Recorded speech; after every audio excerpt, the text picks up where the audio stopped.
interesting conversation on mobility or the future of urban mobility on the African continent. And I have with me Adeniyi CEO, Africa Yango. I also have Damilola OLOKESUSI, CEO at Shuttlers. Thank you both so much for joining us. We will be having another gentleman, Chinedu AZODOH, who will join us in just a moment. Before we kick off, introduce yourselves to us. What does Africa Yango do and what does Shuttlers do? Thank you very much, Terryanne. My name is Adeniyi. I lead the operations at Yango. Yango is a ride-hailing company like your Uber, your Bolt. And what we do across the continent, we are the largest by footprint on the continent. We're present in more than 15 countries across the continent where we do ride-hailing. But beyond ride-hailing, we've also ventured into deliveries and food deliveries, education, cloud services, and so on and so forth. So at the base of it, Yango is a tech company that harnesses global technologies and then distributes that, whether that is in ride-hailing or in media services or in deliveries or in cloud services and so on. So. Thank you. Dami? Yes, thank you. So Shuttlers, we provide scheduled mass transit solution for businesses and individuals. What we do is to aggregate high-capacity vehicles like buses, vans, in a way that can help people move in groups from one location to the other. Yes. Mm-hmm. All right. Thank you so much for that introduction. Let's start with you. Yango, as you have said, operates across multiple countries globally. How does your approach to urban mobility in Africa compared to other markets where you operate in? Yeah, so I'll tell a story. Several years ago when we started Yango, this was 2018 in Africa. So Yango actually started as an African experiment. So I remember we visited a few countries and we decided, okay, when we're going to start in Abidjan. And when we got to Abidjan, we discovered something very, very unique across actually most African countries, which is that the taxi system in most of the African cities were clustered around small stations. So you had, instead of bus stations, you had like taxi stations. In each of the taxi stations, you have like 15, 20 guys working together. So we decided that instead of trying to disrupt that model, we were going to help build on top of that model. So what we did was we allowed these taxi stations to form proper transport companies. And we then empower them with technologies to be able to work with ride-hailing applications. So, and this is the fundamental difference between what we do versus what every other person does on the market in Africa. So across all our markets in Africa, we have local transportation companies as our partners, and essentially sharing in the revenues and also building proper sustainable transport companies across the continent. So if you go to Abidjan today, we have more than 40 companies that are operating using our platform. If you go to Ghana or Zambia or Ethiopia or Mozambique, it's the same story across board. And essentially, in essence, we've helped to birth more than 1,000 companies across the continent doing transportation, right? So that is a very, very unique thing to Africa, which again started from that unique story when we came 6 years ago onto the continent and we saw this thing that was completely different from how taxi companies operated outside of Africa, for example. Yeah. I find that interesting because I do remember when the likes of Uber came into the continent, and our regular taxi drivers were up in arms. Of course. And I guess just rethinking that and working with what is already existing does make a really big difference. So thank you for sharing your story. Dami, let's come to you. What inspired the beginning of Shuttlers? I think my selfish need. So I grew up in a calmer city, just 2 hours away from Lagos, Ibadan. And moving to Lagos for my university, I got like a culture shock, trying to use public transport. People run after buses, and it's very uncomfortable, especially for women. People get harassed at the bus stop, get harassed inside the bus. And then I realized that it was common for young professionals that could afford something that is a little bit more on the higher side of public transport, but cheaper than ride-hailing service.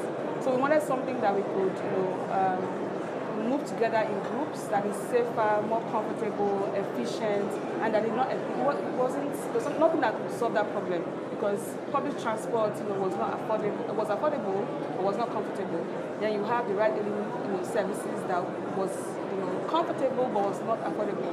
And then we created something in between that could solve those problems, that was comfortable yet affordable. And then the scheduled ride sharing model came to life, where we could aggregate buses and vans in a way that is that would make it affordable for people to book in advance for a month, make it affordable for themselves, and make it profitable for our partners as well. We're also asset light, so we work with business owners, drivers, and we guarantee their revenue on our platform as well. So that's one solve problem for myself, for my family members. I think my another triggering moment was my sister was a victim of what you call one chance in Nigeria, where you could enter the wrong public transport that disguises to be a public transport and be kidnapped. And then that was the turning point for me, that I had to be part of the solution and not just part of people complaining about the system that wasn't working. Oh wow, that's terrible.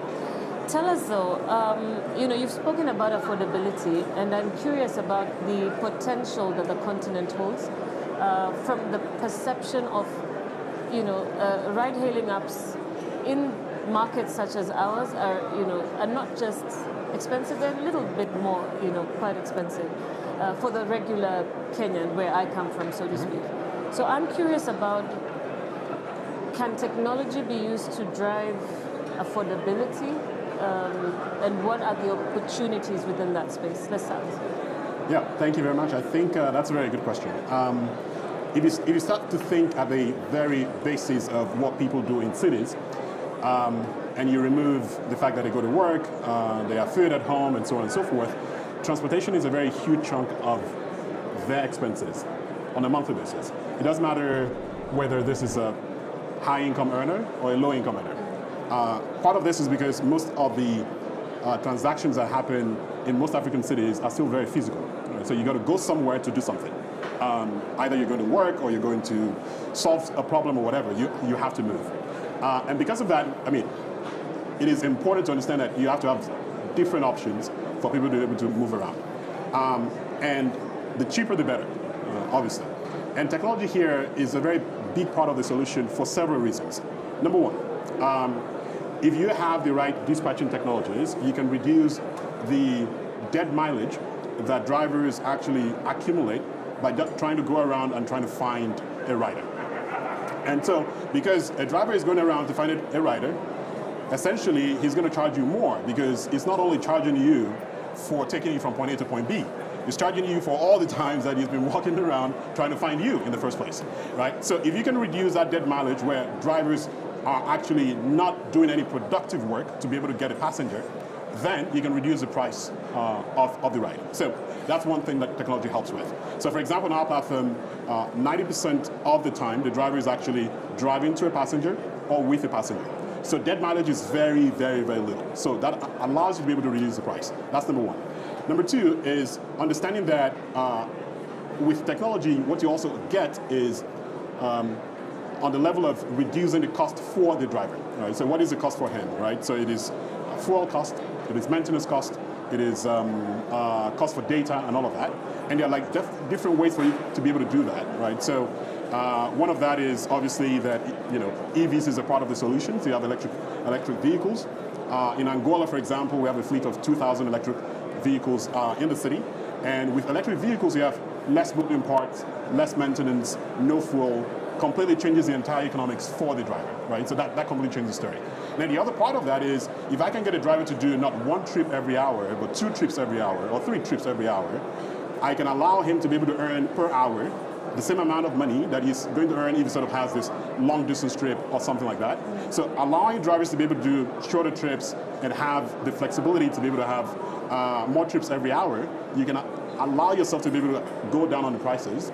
And again, this goes back to the dispatching technologies. So technology is, on the fundamental side, it helps you reduce dead mileage, which in turn helps you, gives you the flexibility to be able to reduce prices. And I remember in 2019 when we launched our service in Ghana, we were the same price as the public transportation. And that was only possible because our drivers were doing 4 trips every hour. Now, if you have the density to be able to do it, of course, it completely changes the economics for both users and drivers. Again, it's not always possible, but when you're able to do it, it's really a marvel and a magic when you see technology actually reducing the cost for everybody. Right? So, and that's why you hear most of the complaints that you hear from drivers, it's too cheap. But yeah, I think it is very possible. And I now finally have a term to describe that very slow driving taxi hailing cabs that cause so much traffic. And you're like, he's alone in the car, what is he doing? Yeah, exactly. So he's actually looking for... Yeah. He's looking for the next passenger. And he's running up his dead mileage. Yeah, exactly. Yeah. And when he does that, if you're the unlucky passenger, you got to pay for that. Dami, tell us your thoughts about the nexus between technology and affordability in ride hailing. I mean, I believe that for Africans, and because of the, our GDP, right, we need to find something that is both comfortable, efficient, and affordable, right? And I believe that ride sharing affords that, whether it's sharing assets, one driver with a car to multiple people in a day, to bus sharing. Ride sharing is the way that we can really reduce the barrier to entry to access something that's affordable, that's efficient, that is clean, that is safe for Africans. So I'm a strong believer of mass transit, and that's why Shuttlers exist. 70% of our assets are, vehicles with 28 seats. About 40% of our customers have access to cars, and so they drop their cars during, working hours to join and share rides to and from work. And we've also seen that post-COVID, because of the hybrid work life, people then use mass transit for, besides just moving around, but also networking and meeting people. In Lagos, for example, it's very difficult to find open and shared spaces, right? And so Shuttlers have now become a place where people can find friends and network and find like minds. And so I feel like the future of transport is going to be shared and going to be social. And of course, the mass transport for different target audiences has always been an issue in Africa. And it's interesting to see that I can drive, park my car, get into a nice, beautiful shuttle, perhaps meet a new connection, make some business along the way. Let's talk about sustainable transport. You mentioned EVs at some point. Smart cities is becoming, the next big thing, so to speak. So how are you playing within that space? What are the opportunities? And in the markets that you're in, where you have already embraced either EV or sustainable transportation, what are some of the experiences that you can highlight? So it's a very difficult question for us to answer as an African, partly because there are several layers to doing sustainability. So the first layer obviously is infrastructure.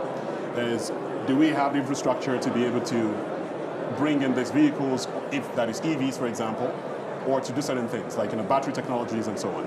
So when I say, for example, we have 2,000 vehicles in Angola, for example, running on our platform, what I failed to mention is at every point in time, about 1,000 of them are off-grid, right? Because they got to stand in line to charge because there's not a lot of charging stations in the city.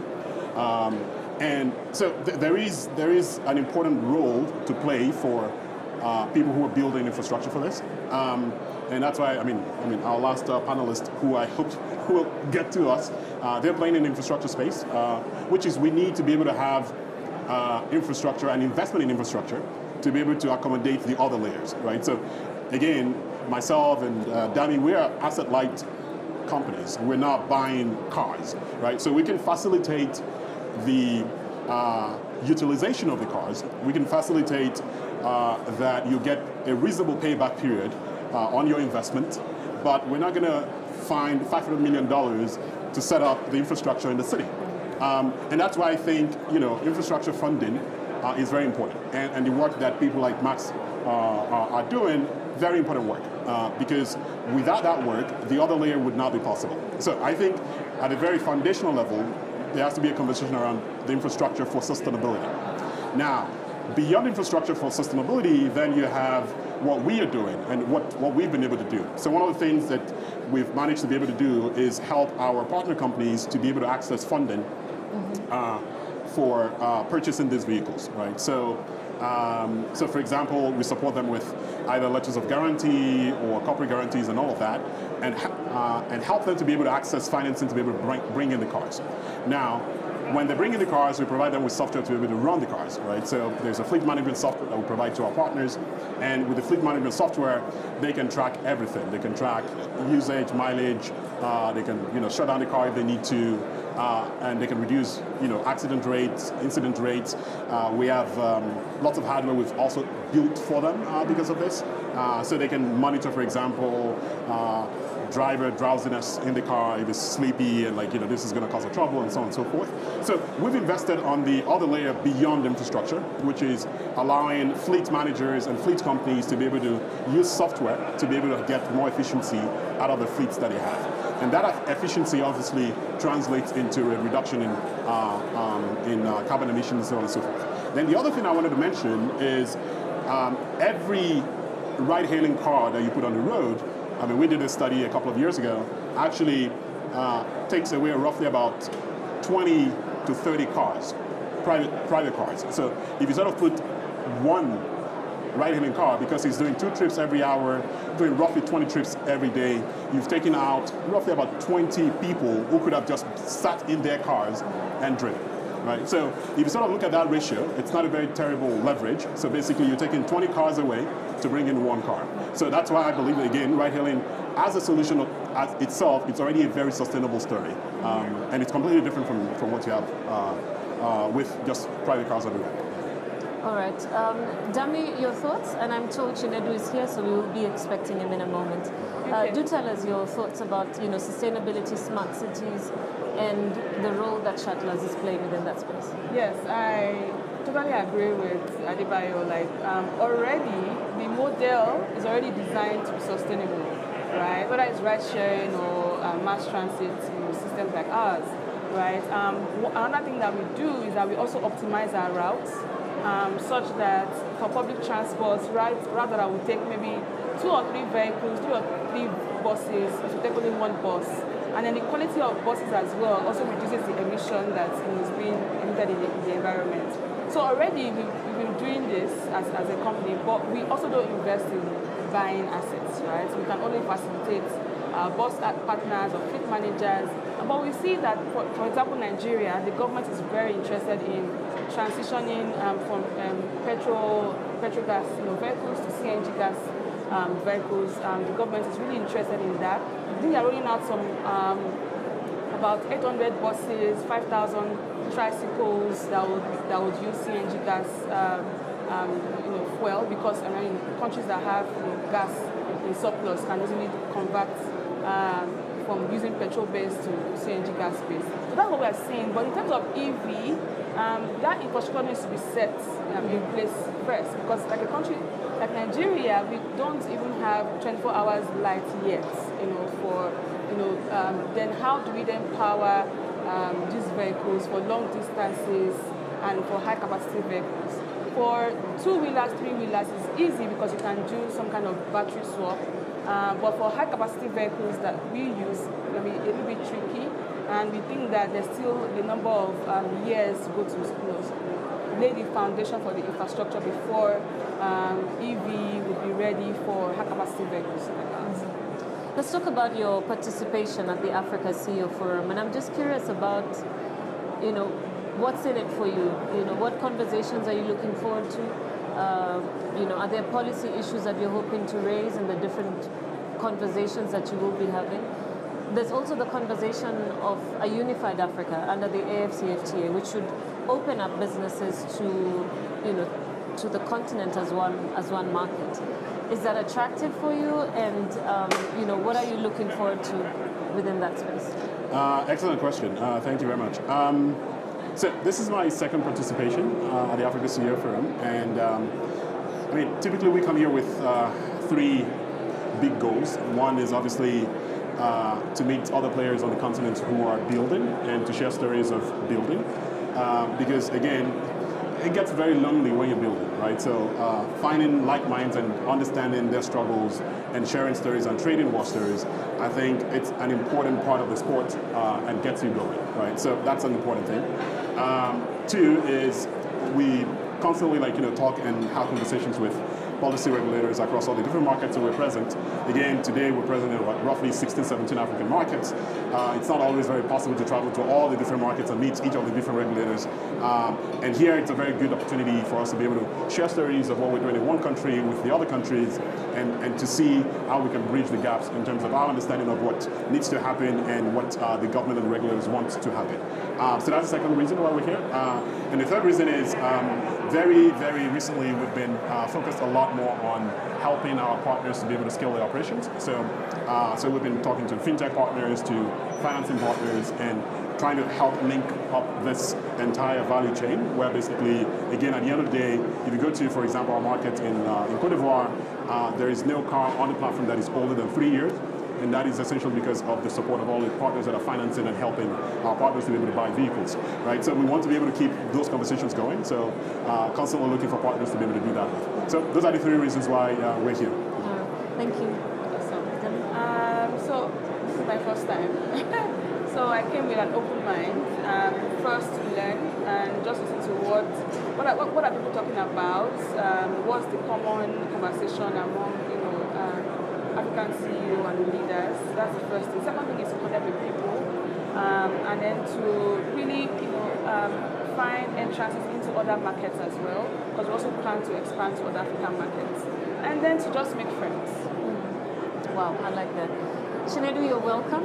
I'd like to introduce Chinedu AZODOH, the CEO of Max, who has just joined us on this conversation on shaping a new urban mobility, and we're looking at pioneering the future with Yango, Max, and of course Shuttlers. So we were just responding to a question about, what's in it for Yango, for Shuttlers at the Africa CEO Forum. What sort of conversations are you looking forward to? What are some of the key highlights that you expect to see? We can start with that with you as you introduce us to Max as well. Fantastic. So that's a great question. Before I kind of dive into that real quick, Max is a vehicle subscription platform for 2- and 3-wheel drivers across Africa today. We operate in 16 markets and have onboarded about 40,000 drivers to date. Our biggest challenge is we can't seem to meet up demand enough. We have over 200,000 drivers signed up and waiting for vehicles on our platform, so we're very excited about the work that we've done. I think if you think about the conference today, one of the big things is Max today operates in 16 cities across 3 African countries, right? The question is, how do you improve the experience of customers across these markets, right? So how do we find partners in these different countries, banking partners, debt financing partners, technology integration partners, and how do we essentially tell a better story of wealth creation and wealth protection and value creation for the customers, right? If you look at what we've done in the markets that we're operating today, we've worked with drivers to help them triple their income, pre-max and post-max, and more importantly, give them a path to ownership of their own vehicles. We're seeing that the ability to own your own revenue-generating vehicle is a critical source of wealth creation for commercial taxi drivers, and more importantly, wealth retention for those drivers, right? It's not just about hustling and making that daily money. There has to be something that helps them create that long-term value, and that comes from ownership. So as we think about the work that Max has done, we also not just think about it from a gas engine standpoint, but since 2019, we've been deploying electric motorcycles in Africa today. In fact, we've gone out, worked with partners across the world to build an Africa-centric motorcycle that we call the M3. We've deployed this in Ghana today, in Nigeria today, and it's doing quite well. So one of the questions for us as we continue to grow is, how do we partner with more folks across the continent to deploy more of these vehicles? How do we find the perfect vehicle for the market? And more importantly, how do you make asset financing and vehicle leasing and subscription a sustainable model across the country, right? Across the continent. Because you look at the West, for example, one of the critical things why entrepreneurs, businesses, and co succeed well across the West is because they have consistent available access to credit. When you think about the impact of asset financing across Africa as a whole, there's very little access to credit typically, and most people will not accept an asset as a security because they don't know how to enforce collections and retention and value protection on those kind of vehicles. What we've built at Max today is the operating system to be able to deliver asset financing sustainably and profitably across the African continent. So for us, one of the goals here is to find more and more partners we can do this with, not just in the country we operate in today, but how do we potentially do this in South Africa? How do we do this in Central Africa? How do we do this in East Africa? And how do we scale the value we've created to even North Africa as well? So the goal for us is finding more partners, building better relationships, and being able to connect with the local markets outside where we operate in. Chinedu, if I can just stay within the same vein, and on the question of a unified market for Africa, and as we listen to the conversations, even as the first session was on this morning, it seems, and maybe it's not being said well enough, but it looks like urban mobility is actually leading the way in terms of organizations that may be based in one market, but you're in a number of African markets where the banks are struggling to just get into another market. Most of the other sectors, agriculture is also struggling. So what would you say are some of the key lessons in expanding outside of the country that you said I've been, which is Nigeria, and into other markets?